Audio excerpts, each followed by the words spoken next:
Halo teman-teman semuanya, selamat datang di video selanjutnya dalam kategori MBTI ya.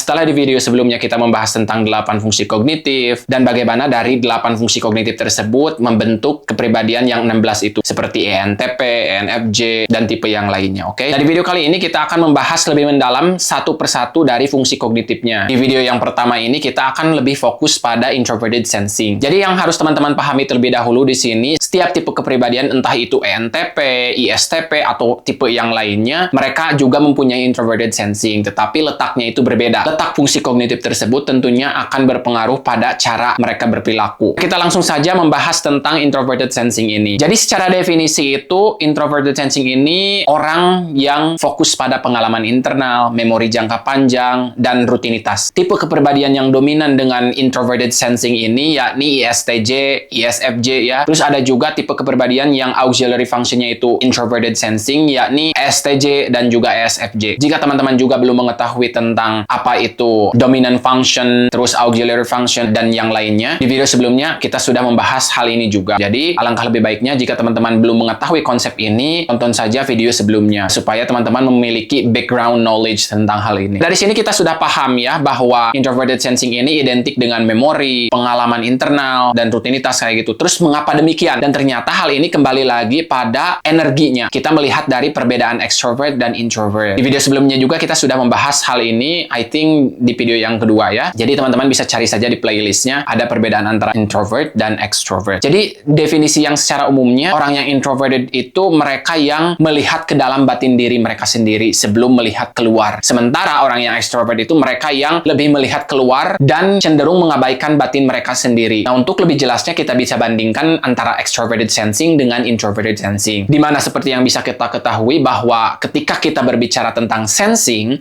itu kita berbicara tentang panca indera. Jadi tipe orang yang sensing ini mereka sangat sadar sekali dengan penggunaan panca inderanya. Kemudian penggunaan panca indera ini juga dibagi dua. Ada yang energinya itu extrovert, ada yang introvert. Jadi orang yang introvert itu mereka menggunakan panca indera mereka untuk melihat ke dalam batin mereka sendiri. Sementara extroverted sensing itu mereka yang melihat keluar. Jadi orang yang extroverted sensing ini mereka ingin mengalami hal-hal yang baru kayak gitu ya, identik dengan kebebasan juga. Dan orang yang extroverted sensing ini bukan lebih ke rutinitas tetapi lebih ke memperluas pengalaman. Sementara orang yang introverted sensing ini mereka mempertahankan pengalaman. Nah, untuk lebih jelasnya kita maju ke poin selanjutnya yaitu ciri utama SI ini apa atau introverted sensing ya. Jadi introverted sensing ini sering disingkat menjadi SI seperti begitu ya dalam MBTI ini. Ciri yang pertama yaitu sangat peka terhadap detail dan kenyamanan fisik. Mengapa mereka sangat peka kenyamanan fisik dan juga hal-hal detail? Di sini alasan utamanya karena mereka melihat dari batin mereka sendiri. Mereka lebih tahu apa yang menurut mereka itu nyaman. Dan kenyamanan tersebut tentunya akan membentuk rutinitas. Nah, dari sinilah kata rutinitas ini identik dengan introverted sensing ini. Nah, ciri selanjutnya dari introverted sensing di sini, mereka memiliki memori yang kuat yang menyimpan pengalaman hidup secara mendalam. Mengapa mereka memiliki kapasitas memori yang kuat ya di sini untuk menyimpan pengalaman hidup yang mendalam? Karena mereka sangat reflektif apa yang sudah terjadi dalam hidup mereka. Bahkan orang yang introverted sensing ini mereka ingat hal-hal detail yang terjadi di masa lalu mereka. Mengapa mereka harus mengingat hal tersebut? Karena mereka tidak ingin mengambil resiko kembali untuk mengulangnya. Jadi inilah yang disebut dengan comfort zone untuk mereka karena mereka ingin stabil. Jadi orang yang introverted sensing ini sangat stabil sekali orangnya. Mereka ingin menjalani hidup itu dari apa yang sudah bekerja dengan baik. Mereka cukup mengalami beberapa pengalaman yang baru saja ketika hal tersebut bisa bekerja dengan baik atau ada referensi yang teruji. Di sini mereka bisa dengan percaya diri mengerjakan hal tersebut berulang-ulang. Jadi orang yang introverted sensing ini juga sangat disiplin sekali. Jadi di sini tidak aneh lagi jika orang yang introverted sensing ini memiliki memori yang sangat kuat sekali, terutama terhadap masa lalu mereka. Karena masa lalu mereka itu merupakan data yang penting. Mereka akan melihat pola-polanya. Nah, di sini juga berkaitan dengan ciri yang selanjutnya yaitu suka pada hal-hal yang familiar. Mengapa mereka suka dengan hal yang familiar? Tadi juga kayak gitu ya, karena mereka lebih suka dengan comfort zone, apa yang menurut mereka itu sudah bekerja dengan baik, mereka akan teruskan. Dan hal ini juga berkaitan dengan tradisional. Jadi mereka itu tidak terlalu berontak dibandingkan dengan extroverted sensing. Extroverted sensing itu mereka akan lebih berontak karena mereka memperluas pengalaman baru. Sementara orang yang SI ini mereka lebih stabil dan tidak terlalu memberontak. Nah, ciri yang terakhir di sini sudah tadi disebutkan juga bahwa mereka cenderung juga membandingkan masa lalu dan masa kini itu untuk menemukan makna, untuk menemukan kestabilan. Jadi itulah untuk ciri-ciri utama dari introverted sensing ini ya. Sekarang kita lanjut ke cara kerja introverted sensing itu bagaimana sih? Cara kerja introverted sensing yang pertama yaitu SI ini berhubungan dengan rasa kewajiban atau dalam bahasa Inggrisnya itu duty ya, dan apa yang seharusnya dilakukan. Jadi orang yang dominan introverted sensing ini atau setidaknya auxiliary ya, mereka sangat sadar terhadap stabilitas. Mereka ingin hidup yang stabil. Dan perlu diingat juga ketika kita berbicara tentang extroverted sensing dan introverted sensing, masing-masing dari kita itu memiliki kedua hal tersebut. Tetapi di sini yang membedakannya adalah kecenderungan kita atau bisa kita sebut dengan persentase lah. Jadi ada orang yang lebih cenderungnya itu extroverted sensing, ada orang yang cenderungnya itu lebih ke introverted sensing. Tetapi orang yang introverted sensing ini bukan berarti mereka tidak ada sisi extroverted sensingnya, karena masih dibutuhkan juga. Misalnya seperti begini, orang yang dominan introverted sensing ini mereka akan stick to the plan. Walaupun mereka sebenarnya bisa mengalami hal baru, tetapi mereka mengalami hal baru tersebut untuk mencari stabilitas juga. Jadi ketika mereka ingin mengalami hal baru, itu karena mereka belum menemukan comfort zone mereka. Ketika mereka sudah menemukan apa yang menurut mereka itu sudah bekerja dengan baik, mereka akan lebih stabil nantinya. Mereka akan lebih disiplin dalam hal tersebut. Tetapi kelemahannya di sini mereka akan lebih sulit untuk move on ke pengalaman baru yang lainnya. Hal ini terjadi karena mereka yang cenderung reflektif terhadap stabilitas. Jadi yang ada dalam pikiran mereka, kalau ini sudah stabil, kenapa saya harus move on ke yang lain, pengalaman yang baru? Tentunya hal ini berbeda dengan extroverted sensing yang nanti kita akan bahas juga. Di mana extroverted sensing ini justru sebaliknya, mereka ingin mengalami hal baru dan di sanalah mereka menemukan pengalaman-pengalaman baru yang menarik. Jadi mereka itu lebih memperluas daripada fokus pada stabilitas. Nah, cara kerja introverted sensing yang selanjutnya yaitu mengambil arahan dari pengalaman sendiri ya, pengalaman orang lain juga atau tradisi. Jadi mereka itu bukan hanya reflektif ke dalam diri sendiri, tapi mereka juga mengambil pengalaman dari orang lain juga sebenarnya. Karena yang menjadi poin utamanya mereka itu stabilitas. Bagaimana cara mencapai stabilitas ini? Tentunya mereka akan mencari referensinya dari pengalaman diri sendiri, pengalaman orang lain, dan tradisi juga. Yang dimaksud tradisi di sini yaitu aturan-aturan yang ada di sekitar. Selanjutnya, cara kerja introverted sensing ini juga menggunakan pengalaman masa lalu untuk menggunakan keputusan saat ini. Jadi intinya orang yang introverted sensing ini mereka mengambil pengalaman masa lalu sebagai referensi untuk membuat keputusan saat ini. Intinya kurang lebih orang yang introverted sensing ini selalu berpikiran kalau ada yang stabil kenapa kita harus mengambil resiko lagi. Jadi yang terbesit dalam pikirannya itu seperti begitu. Perlu diingat juga pola pikir seperti demikian pasti ada kelebihan dan kelemahannya juga. Nah, sekarang kita lanjut ke kekuatan dari introverted sensing ini. Tentunya untuk poin yang pertama ini sudah tadi kita bahas juga bahwa orang yang introverted sensing ini mereka sangat stabil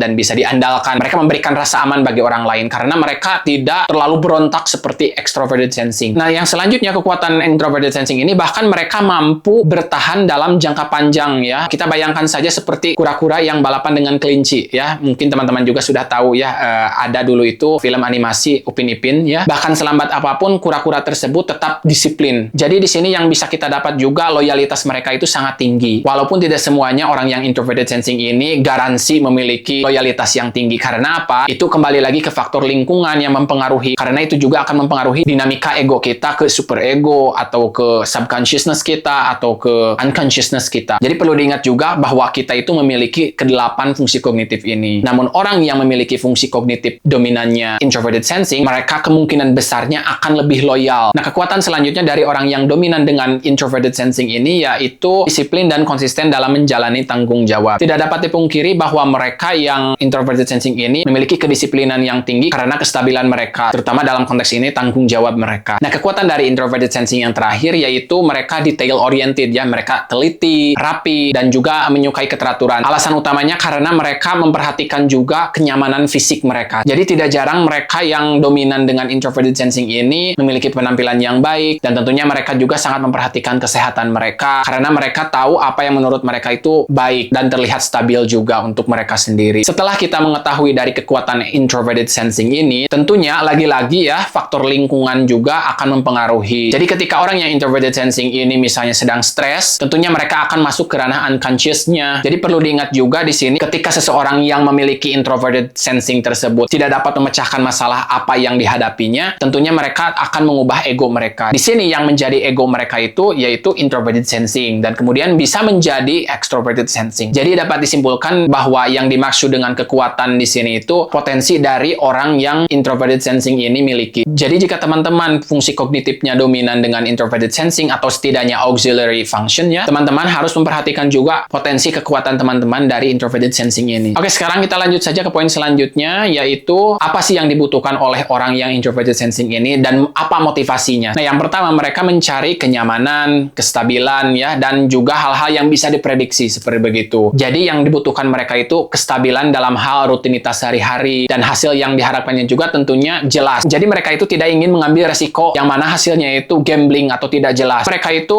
menikmati hal-hal kecil seperti rutinitas sehari-hari, hobi ya, koleksi atau kenangan pribadi. Nah, yang terakhir yang dibutuhkan oleh orang yang introverted sensing ini yaitu disinilah mereka itu sangat memperhatikan tradisi atau ritual dari keluarga atau komunitas mereka kayak gitu ya. Ini merupakan hal yang sangat berarti untuk mereka karena mereka lebih mengutamakan hal-hal yang sudah bekerja dengan baik dan tentunya mereka akan transferkan hal-hal yang sudah bekerja dengan baik ini ke keturunannya atau ke keluarganya. Disinilah datangnya tradisi atau ritual keluarga tersebut. Selanjutnya kita akan membahas tentang kelemahan dari introverted sensing ini ya. Orang yang dominan dengan introverted sensing ini juga tentunya memiliki kelemahan. Nah, yang pertama itu mereka terjebak pada loyalitas yang salah atau terlalu patuh pada orang lain. Jadi di samping mereka punya potensi dengan loyalitas mereka, tentunya mereka juga memiliki resiko loyalitas pada orang yang salah. Jika persentase atau kecenderungan introverted sensingnya ini semakin tinggi, maka seseorang tersebut semakin susah move on. Jadi intinya di sini jika orang yang persentasenya itu mendekati antara introverted sensing dan extroverted sensing, mereka akan lebih mudah untuk move on. Intinya mereka itu lebih resisten terhadap hal baru, lebih memilih yang sudah terbukti. Mereka terlalu hati-hati atau pasif dan menghindari risiko juga. Jadi yang ada dalam pikiran mereka di sini, terutama orang yang kecenderungan introverted sensingnya ini sangat tinggi, lah ini juga sudah salah. Jika saya move on ke yang lainnya, apakah garansi sudah benar? Jadi mereka sangat susah move on itu karena mereka tidak ingin mengambil resiko dan terlalu nyaman dengan comfort zone mereka. Dan disinilah mereka juga menjadi kurang fleksibel karena masa lalu yang sudah dibentuknya, mereka tidak semudah itu move on ke yang lainnya. Nah, setelah kita membahas tentang kelebihan dan kelemahannya, di sini kita membahas tentang cara mengembangkan introverted sensing ini. Yang pertama, untuk orang yang dominan introverted sensing ini, mereka harus menggunakan memori bukan hanya untuk bertahan ya, tetapi juga untuk berinovasi secara bertahap. Jadi langkah awal yang bisa mereka lakukan untuk mengembangkan fungsi kognitif introverted sensing ini yakni brainstorming ide-ide dan kemudian mengerjakan satu persatu dan kita lihat mana yang bekerja dengan baik. Jadi intinya jangan takut untuk berinovasi dan juga jangan terlalu fokus pada kestabilan. Dan kemudian di sini juga mereka harus membuka diri pada perspektif orang lain. Maksudnya perspektif dari orang lain di sini itu mereka itu punya ide-ide yang bagus juga. Nah, di sini orang yang introverted sensing ini harus berpikiran terbuka bahwa ide-ide tersebut juga merupakan potensi yang sangat bagus sekali untuk dipertimbangkan dan bahkan dikerjakan karena di sanalah kita bisa menemukan bahwa perspektif dari orang lain bahkan lebih baik kayak gitu daripada hasil yang lebih reflektif dari diri kita sendiri. Jadi intinya di sini untuk mengembangkan introverted sensing ini mereka harus menggabungkan antara rutinitas dengan keberanian untuk mencoba hal baru juga. Nah, itulah untuk video kali ini. Hal yang bisa kita simpulkan secara keseluruhannya di sini yakni introverted sensing ini identik dengan stabilitas ya, memori, rutinitas juga, terus kenyamanan dan kekuatannya juga seperti yang sudah tadi disebutkan yakni disiplin ya, konsisten, detail dan dapat diandalkan juga. Sementara itu masalah tantangan di sini mereka itu pasif, menghindari risiko juga, terlalu terikat masa lalu. Namun ada potensi yang terbaiknya juga di sini di mana mereka itu bisa menjadi sumber keandalan atau loyalitas ya. Terus kekuatan jangka panjang juga di sini. Nah, itulah semuanya tentang penjelasan introverted sensing ini. Semoga bermanfaat untuk teman-teman semuanya yang sedang mempelajari MBTI ini. So that's all for today dan jangan lupa support this channel. Bye for now. Have a good one.